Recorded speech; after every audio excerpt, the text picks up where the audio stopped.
Hi, it's Ciara, and welcome back to animation. So, in our previous lessons, we have been talking about characters and setting, and today we are going to talk about plot. And plot essentially is the beginning, the middle, and the end of a story. And today we're going to break that down into 6 components so that we can begin to make a storyboard that will help us in creating our future animation. So, the first component of this plot is exposition. Exposition really just means details about the characters and details about the settings that we've created. We've really already done a lot of the work surrounding this by filling out the questionnaires and exploring what our character traits are and what the traits of our settings are. So we don't really need to worry about exposition too much. The second part of plot is the rising incident. And the rising incident is really the match that is going to light the fire for our story. It can be an event or a conversation or some type of incident in your story that really gets the ball rolling for the rest of the story. It's what's leading up to the rising action, which is the third component of plot. And rising action is the details and events that happen before the most interesting part of our story. So these are things like conversations characters might have or places they might visit. Maybe there's a setting change during this time. They're all leading up to the fourth component of our plot, which is the climax. And the climax is the most exciting moment of the story. It's the most intensity of the story, and it's the moment when things take a turn in our story. They can either take a turn for the better or they can take a turn for the worse. But the climax is a portion of our story where something really intense happens and makes a change. So the fifth part of our plot is the falling action.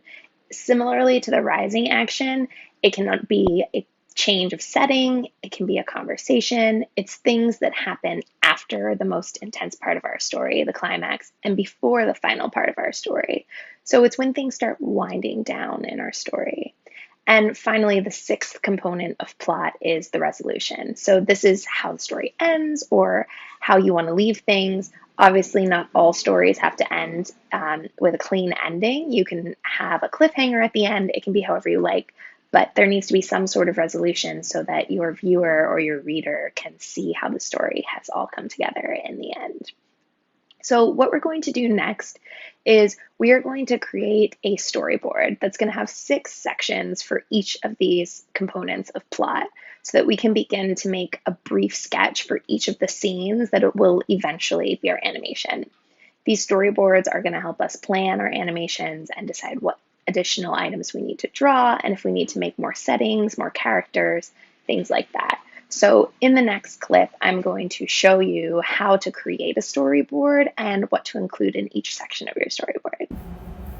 So to begin, we're going to start with our storyboard. So you just need a blank piece of paper, and I'm going to show you how to fold it right here. The way that I'm folding it 3 times so that I end up with 8 squares.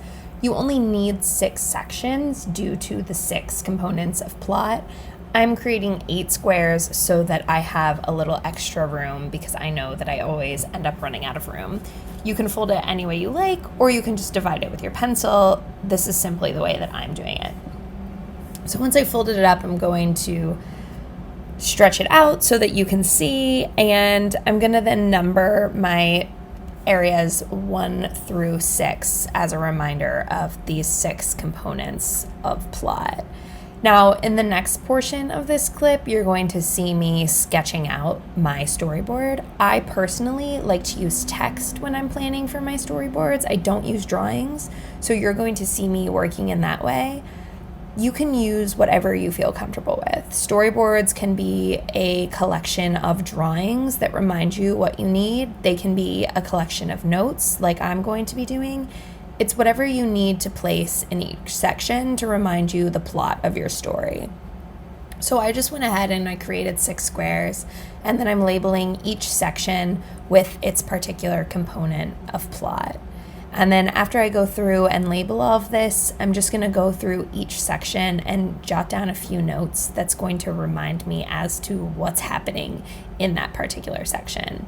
This is going to help me recognize what kinds of settings I need and what kind of characters I need, and also to act as a checklist when I start making my final animation. I can look back to the storyboard and make sure that I've filmed all of the components of my storyline that I want to include so that my animation makes sense to the viewer.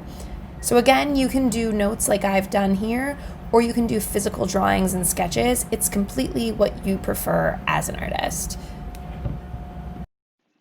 So that's it for today. I am going to leave you with a brief animation of some of my characters, and I will see you next time.